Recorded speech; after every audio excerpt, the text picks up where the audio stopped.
Slick back. No, slick back. That's what I said. Slick back. No, nigga, I'm a pimp named Slick back. Pimp named Slick back. Pimp named Slick back. Nigga, are you deaf? I'm a pimp named Slick. Assalamualaikum warahmatullahi wabarakatuh. Perkenalkan, nama saya Dia Hidianisa dengan NIM A221-21001. Saya dari kelas A, Program Studi Pendidikan Biologi. Adapun tujuan dari pembuatan video kali ini yaitu untuk memenuhi tugas mata kuliah taksonomi hewan. Jadi pada video kali ini saya akan menjelaskan materi mengenai hewan amfibi dan reptilia. Nah, yang pertama yaitu amfibi. Kata amfibi berasal dari kata amfi yang berarti ganda dan bios yang berarti hidup. Oleh karena itu, amfibi adalah hewan yang dapat hidup di dua alam, yaitu di darat dan di air. Ketika menetas, individu muda hidup di perairan dan bernafas dengan insang. Sedangkan ketika dewasa, dapat berganti ke tipe habitat yang berbeda seperti terestrial, fosorial, maupun arboreal dan bernafas dengan paru-paru. Adapun karakteristik atau ciri-ciri umum pada amfibi yaitu yang pertama memiliki kulit yang berlendir. Selanjutnya yang kedua, dua pasang kaki, pada setiap kakinya terdapat selaput renang yang terdapat di antara jari-jari kakinya dan kakinya berfungsi untuk melompat dan berenang.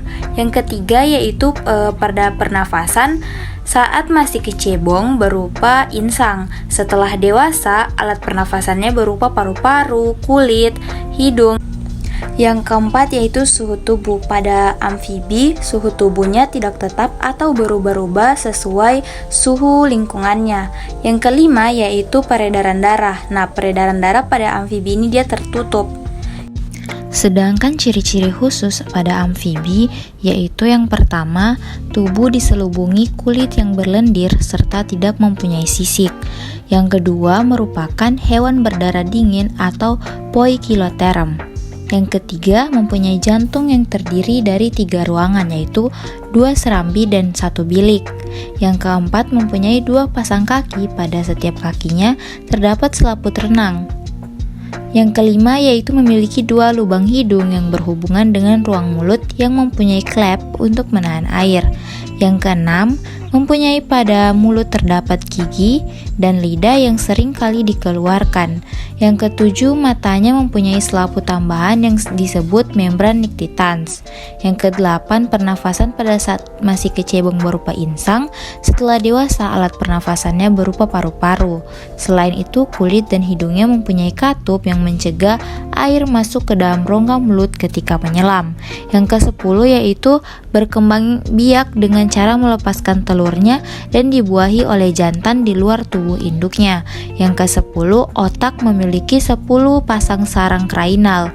Yang terakhir atau yang ke-11 adalah fertilisasi secara internal dan eksternal serta umumnya ovipar dengan stadium larva di air dan bermetamorfosis menjadi dewasa.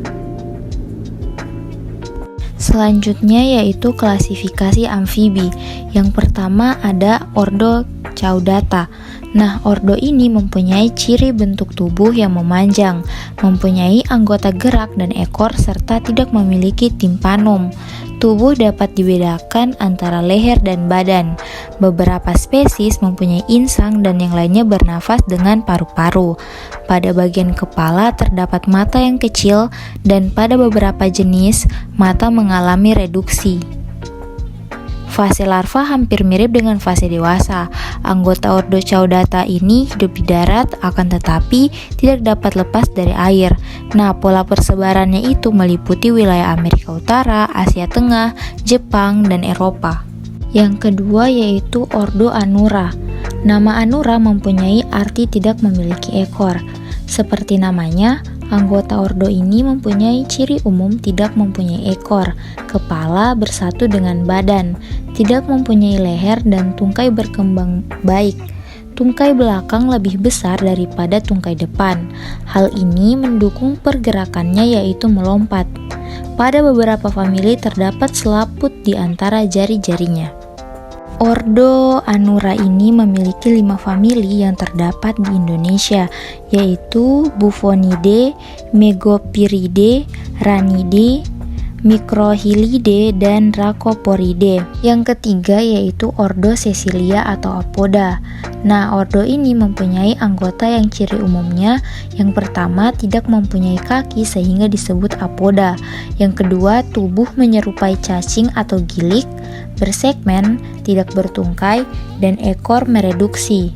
Yang ketiga, mempunyai kulit yang kompak, mata tereduksi, tertutup oleh kulit atau tulang. Retina pada beberapa spesies berfungsi sebagai fotoreseptor.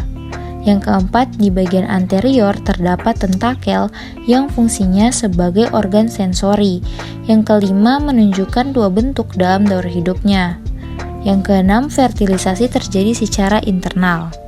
Ordo Sesilia mempunyai 5 famili, yaitu Rhinatrematidae, Ichthyophidae, Uraetophylidae, Scolecomorrhipidae, dan Sesilidae.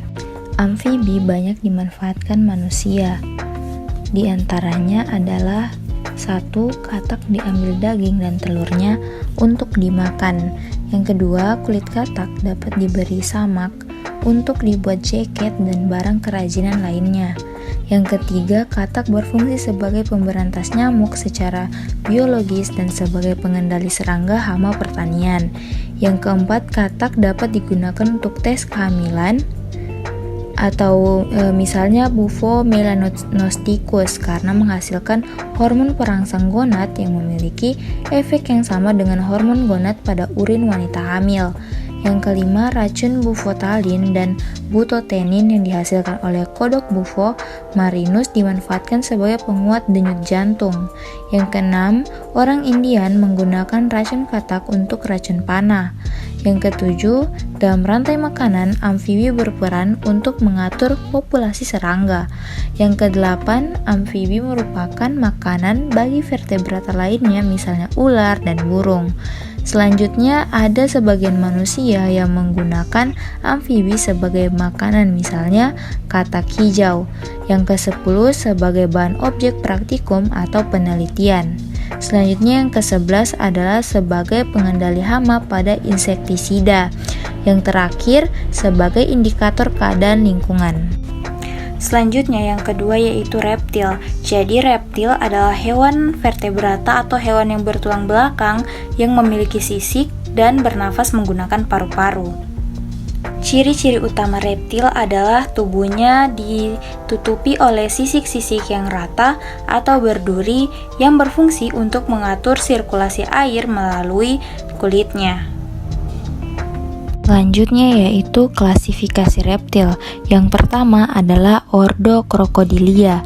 Jadi Ordo Crocodilia ini memiliki tubuh yang panjang, kepala besar dan runcing, rahang kuat dan gigi tumpul, kaki pendek dengan jari-jari berselaput tebal, ekor panjang, kulit tebal, jantung terbagi atas 4 ruang terpisah, ovipar, telinga berlubang kecil. Yang kedua yaitu Ordo Rhynchocephalia yang masih hidup sampai sekarang, mempunyai bentuk serupa kadal, berkulit, tanduk dan bersisik, bergranula, punggungnya berduri pendek, tulang rahang mudah digerakkan. Contoh yang masih hidup di Australia adalah tuatara atau Sphenodon punctatum. Yang ketiga yaitu Ordo Squamata. Ordo ini memiliki tubuh yang ditutupi sisik epidermis bertanduk yang secara periodik mengelupas sebagian atau keseluruhan. Osteoderm biasanya tidak ada, tapi pada beberapa jenis squamata terdapat pada kepala dan tempat lain. Ordo ini terbagi atas 2 subordo, yaitu subordo Lacertalia dan subordo Serpentes. Yang keempat yaitu Ordo Testudinata. Spesies pada ordo ini memiliki tubuh bulat pipih dan umumnya relatif besar, terbungkus oleh perisai. Perisai adalah dorsal cembung yang disebut carapace, dan perisai sebelah ventral datar yang disebut plastron. Kedua bagian perisai ini digabungkan pada bagian lateral bawah. dibungkus oleh kulit dengan lapisan zat tanduk tebal. Tidak mempunyai gigi tetapi rahang berkulit tanduk sebagai gantinya.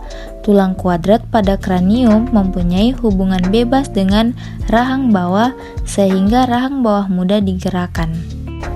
Adapun manfaat dari reptil ini adalah yang pertama yaitu sebagai predator alami, misalnya ular memakan tikus atau bangkarung memakan serangga. Yang kedua yaitu sebagai bahan pangan, jadi contohnya daging ular, daging kura-kura, dan telur penyu. Yang ketiga yaitu minyak ular atau racun ular dimanfaatkan manusia sebagai bahan obat-obatan.